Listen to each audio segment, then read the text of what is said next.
Avec Jouons ensemble, je souhaite rassembler, unir, pour que la paix et l'amour ne soient plus des concepts ou des idéaux difficilement réalisables. Et comment souhaiter la paix dans ce monde, si ce n'est en commençant avec nos enfants, et celui qui est en chacun de nous?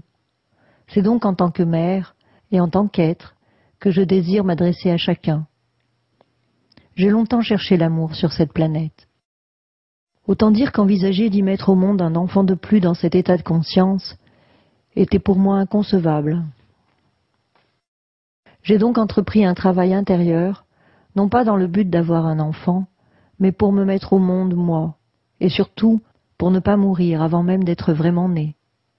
Travail intérieur qui fut un cheminement laborieux, un cheval de bataille, une raison de vivre, la seule qui s'imposait à moi avec la même force que mon mal-être.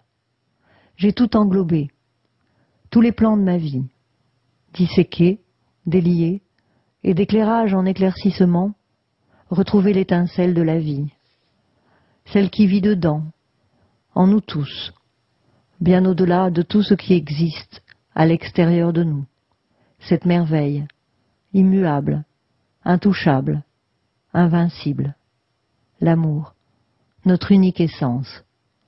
Et moi qui détestais le genre humain, je me retrouvais avec un cœur débordant de compréhension, de compassion. Si bien que de l'autre côté du miroir, je suis passé, sans me leurrer toutefois. Je sais que l'on enseigne le mieux ce que l'on a le plus besoin d'apprendre. Je suis devenu thérapeute, relaxologue.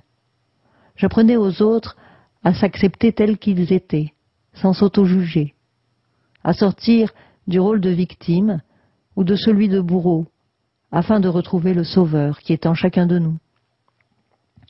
J'apprenais aux autres le concept de responsabilité et celui des perceptions qui créent nos réalités. J'apprenais aux autres l'expression des besoins, des manques, qui permettent de libérer les désirs. En bref, j'apprenais aux autres la connaissance de soi. Et un jour, je me suis sentie prête à mettre au monde mon bébé. J'en avais le désir.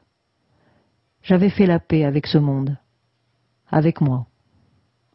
Et mon plus grand maître est arrivé, sous les traits d'une merveilleuse petite fille, dotée d'un caractère bien trempé. Autant dire que j'avais grand mal à adopter les règles toutes faites d'éducation qui sonnaient faux en moi. J'avais tellement peur de mal faire, de faire mal. Peur de blesser la chair de ma chair, l'être que j'aime le plus au monde. Si avec elle, que je croyais aimer inconditionnellement, il m'arrivait d'outrepasser mes droits et de franchir les limites de non-respect, humiliation, abus de pouvoir, autoritarisme, etc., etc., c'est que ma propre souffrance et celle de notre humanité tout entière venaient encore éclabousser ma vie et me montrer que je n'étais pas dans l'amour, mais sur la défensive, lancée dans la bataille avec mon propre enfant. Le travail intérieur que j'avais accompli m'avait permis de sentir profondément en moi que l'enfant est amour à l'état pur, et qu'investi de cette mission, il fait tout ce qui est en son pouvoir pour aider son géniteur à prendre conscience de sa propre souffrance, afin d'en guérir vraiment. Telle était donc la mission de cet être, me pousser au bout de moi-même pour qu'enfin je puisse me manifester à partir de mon centre, de mon autorité, dans l'amour, le respect. Il restait du travail. Comme je dis souvent, de mon poison, j'ai survécu parce que je l'ai bu. Parlons du poison.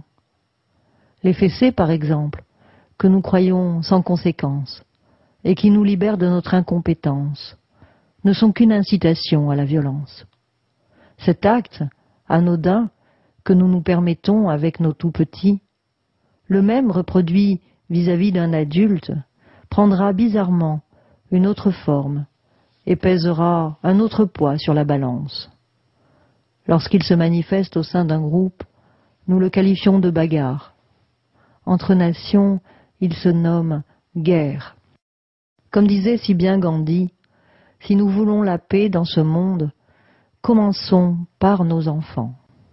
Sauf que les enfants n'aiment pas les concepts. Ils les font sauter dès qu'ils ne nous sentent pas vrais. Pour qu'ils les acceptent, nous devons vivre dedans et avec ce que nous croyons être vrai, sans nous enfermer dans des convictions rigides et non discutables qui amènent automatiquement ultimatum, punition, récompense et autres formes de manipulation engendrant les ravages que nous subissons tous pour les porter chacun aujourd'hui. Manque de confiance en soi, besoin d'être reconnu, manque d'expression et de communication, être conforme à une image ou à un comportement, se résigner à ne pas avoir ce que l'on désire vraiment, et ainsi se faire croire que c'est en possédant que l'on peut être, alors que l'on ne fait que devenir, etc., etc.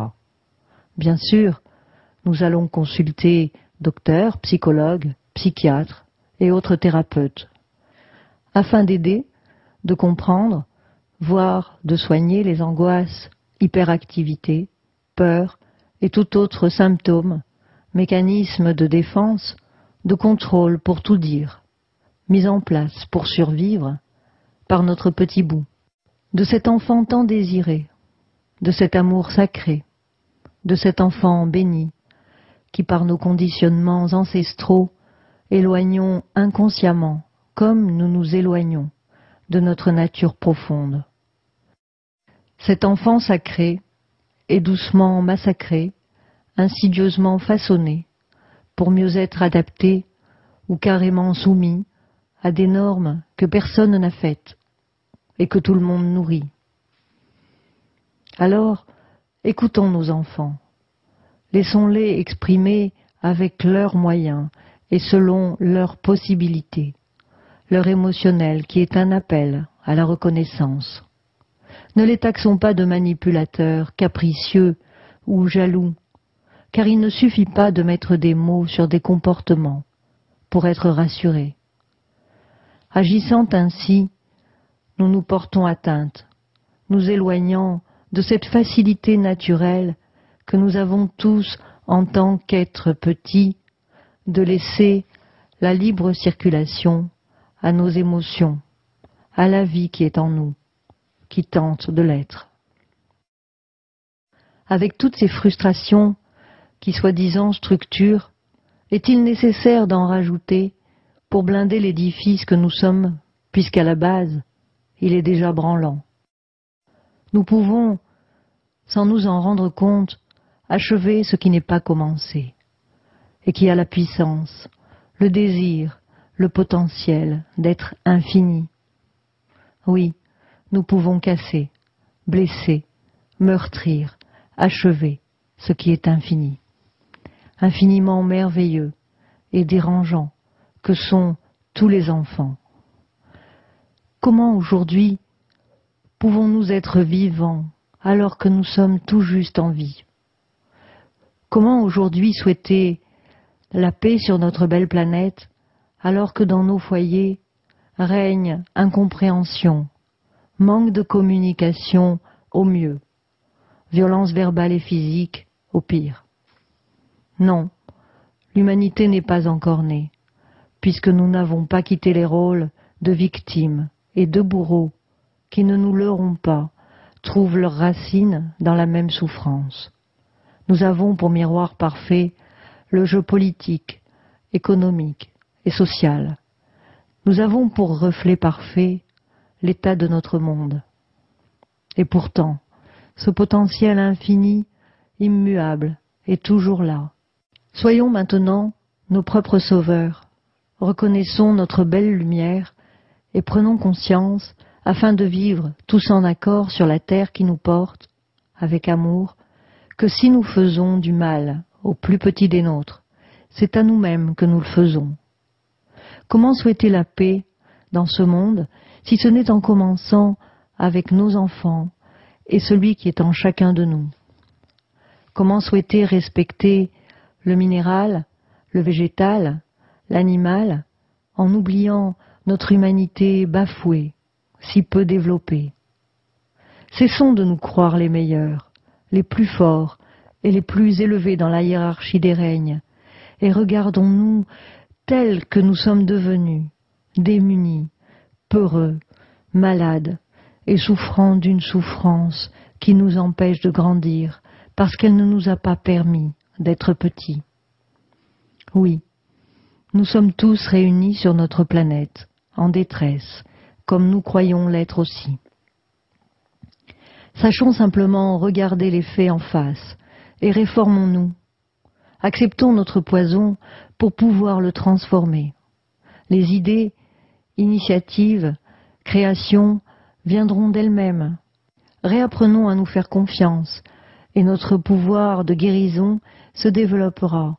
Il nous faut le croire, le manifester, pour enfin le savoir et le vivre.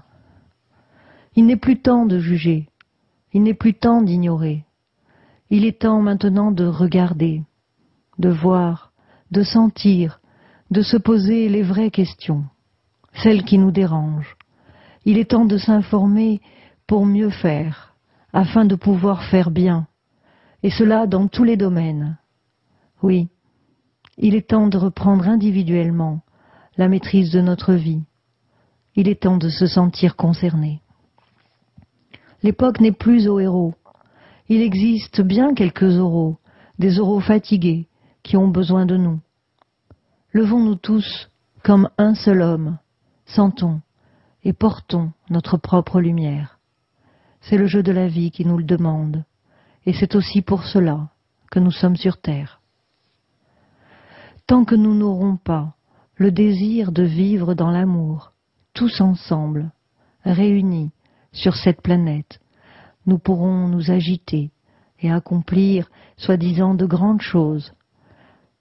Tant que nous n'aurons pas ce souhait grandissant dans nos cœurs, nous n'aurons rien accompli.